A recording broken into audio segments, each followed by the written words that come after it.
Welcome to intellectuals Avenue. हमारी आज की लिटरेरी टर्म है एलुजन। एलुजन का मतलब है हवाला। अब हम आते हैं इसकी डेफिनेशन की जानिब। एलुजन इज़ एन इनडायरेक्ट। इनडायरेक्ट का मतलब है बिला वास्ता, यानी ये एक बिला वास्ता और पासिंग रेफरेंस या एक ऐसा रेफरेंस होता है, एक ऐसा हवाला होता है टू सम इवेंट, किसी वाक़या का, पर्सन, शख्स का, प्लेस, जगह का, आर्टिस्टिक वर्क या किसी फ़नी काम का, और आइडिया या किसी नज़रिए का। अब किस तरह के नज़रिए का? ऑफ हिस्टोरिकल यानी तारीख़ी, कल्चरल यानी तहज़ीबी, लिटरेरी यानी अदबी, और पॉलिटिकल सिग्निफिकेंस या सियासी अहमियत रखने वाला।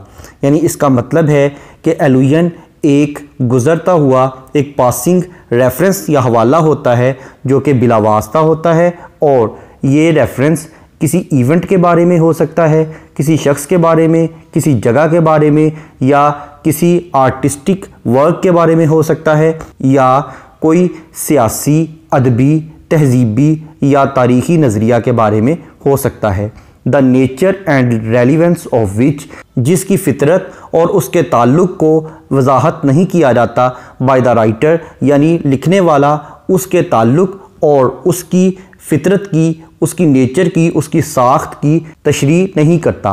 बट मगर realise on the readers familiarity, लेकिन इसकी बुनियाद पढ़ने वाले की फेमिलियरिटी यानी उसकी वाकफ़ियत पर बेस करती है विद व्हाट इज़ दस मैंशनड, जो कुछ भी बयान किया जाए। यानी ये राइटर का काम नहीं है कि वो किसी भी एलुजन की एक्सप्लेनेशन भी दे, वो जस्ट एक पासिंग रेफरेंस के तौर पर उसे लिख देता है। अब ये रीडर की इंफॉर्मेशन पर बेस करता है कि वो ख़ुद इसको समझे कि राइटर क्या कहना चाहता है।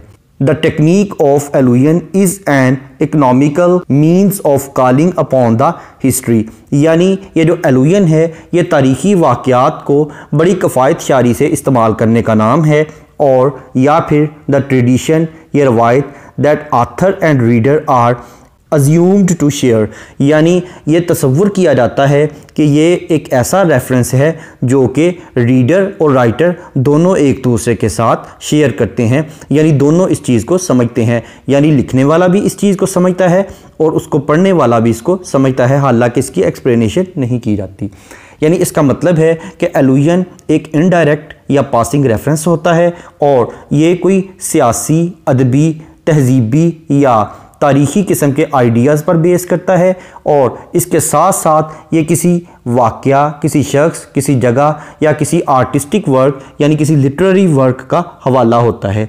और जो राइटर है वो इसकी नेचर और इसके रेलिवेंस को अपने रीडर के साथ शेयर तो नहीं करता, लेकिन इसके बावजूद रीडर उस वर्क को पढ़ने के बाद फ़ौरन इस एलुजन को समझ जाता है। और ये टेक्निक जो है ये हिस्ट्री को एक कफ़ायत शारी के साथ बहुत ही मुख्तसरन बयान करने के लिए इस्तेमाल की जाती है, और इस टेक्निक को रीडर और राइटर दोनों ही समझते हैं।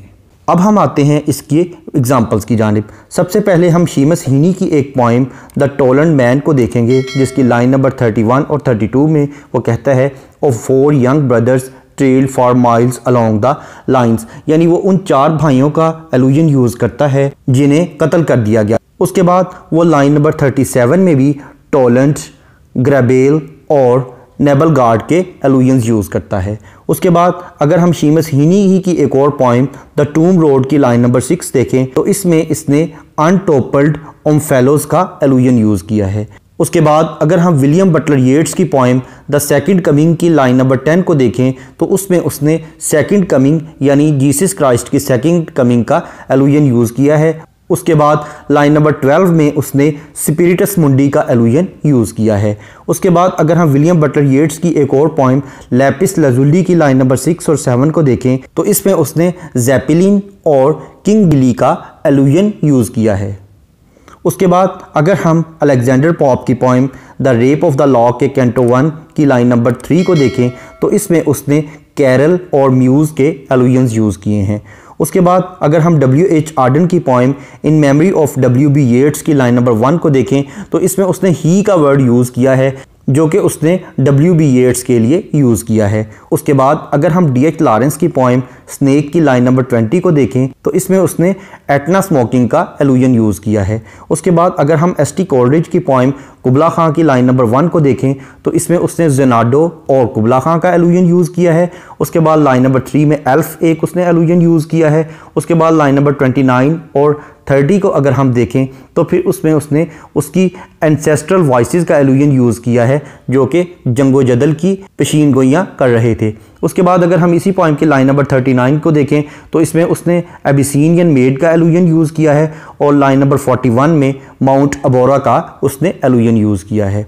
उसके बाद अगर हम विलियम शेक्सपियर का प्ले हैमलेट को देखें तो इसमें उसने हाइपीरियन का एलुजन यूज़ किया है। उसके बाद अगर हम क्रिस्टोफर मार्लो का प्ले डॉक्टर फास्टस देखें तो इसमें उसने जॉव और ओलंपिस का एलुजन यूज़ किया है। अब हम डिस्कस करते हैं एलुजन की टाइप्स को। सबसे पहले हम डिस्कस करेंगे इंटरटेक्सचुअल एलुजन। ये ऐसा एलुजन है जिसमें मुख्तलिफ़ किस्म के लिटरेरी वर्क्स के टेक्स्ट को लिया जाता है और उसमें से कुछ लाइंस को एलुजन के तौर पर कोट किया जाता है। उसके बाद नेक्स्ट है ऑटोबायोग्राफिकल एलुजन। इसमें पोइट या राइटर अपनी लाइफ के कुछ इवेंट्स या वाक़यात का जिक्र करता है। नेक्स्ट है एक्सटर्नल एलुजन। इसमें पोइट या राइटर किसी दूसरे राइटर या पोइट के वर्क्स में से कुछ रेफरेंस लेकर अपने लिटरेरी वर्क में शामिल करता है। नेक्स्ट है इंटरनल एलुजन। इंटरनल एलुजन का मतलब है कि अगर राइटर या पोइट अपने उसी वर्क में से कुछ लाइंस को दोबारा रेफरेंस के तौर पर कोट करे तो इसे इंटरनल एलुजन कहते हैं। इसके बाद हम देखते हैं कि एलुजन किस किस्म का हो सकता है। एलुजन लिटरेरी भी हो सकता है, जैसा कि हम डेफिनेशन में ऑलरेडी डिस्कस कर चुके हैं कि ये लिटरेरी यानी अदबी हो सकता है, रिलीजियस यानी मजहबी हो सकता है, हिस्टोरिकल यानी तारीखी हो सकता है। इसके बाद ये क्लासिकल हो सकता है, यानी इसका मतलब है ये ग्रीक एरा के माइथोलॉजिकल कैरेक्टर्स यानी गॉड्स और गॉडेसेस से रिलेटेड हो सकता है। इसके अलावा मॉडर्न एग्जांपल्स भी एलुजन की हमें मिल सकती हैं, यानी मॉडर्न वर्क्स ऑफ लिटरेचर में से भी एलुजन्स लिए जा सकते हैं। अब हम डिस्कस करते हैं एलुजन और रेफरेंस के दरमियान डिफरेंस को। एलुजन में पोइट या राइटर बाकायदा एक्सप्लेनेशन नहीं करता, जस्ट ये एक पासिंग रेफरेंस होता है, जबकि इसके बरक्स रेफरेंस में बाकायदा पोइट और राइटर का नाम लिखा जाता है, प्लस इसके साथ साथ उसके वर्क का भी हवाला दिया जाता है। जबकि एलुजन में किसी किस्म का कोई हवाला पोइट का या उसके वर्क का नहीं दिया जाता। दूसरे नंबर पर एलुजन में बाकायदा एक्सप्लेनेशन नहीं दी जाती, जबकि रेफरेंस को बाकायदा एक्सप्लेन भी किया जाता है।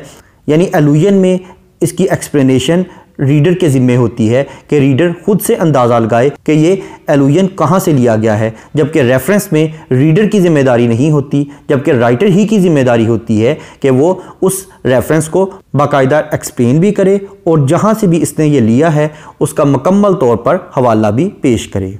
इसके बाद अब हम एलुजन से रिलेटेड कुछ मज़ीद टर्म्स को देखते हैं। सबसे पहली है साइटेशन। इसका मतलब है किसी ऐसे रेफरेंस को कोट करना, कोई ऐसा एलुजन देना जिसमें बाकायदा पोइट और उसके वर्क का नाम लिखा जाए। नेक्स्ट है पैरोडी। पैरोडी का मतलब है किसी ऑथर या किसी राइटर के स्टाइल को हूबहू इमिटेट करना, यानी उसकी नकल उतारना, और इसका मकसद महज हंसी मजाक होता है, यानी जोक करना, मजाक करना इसका बुनियादी मकसद होता है।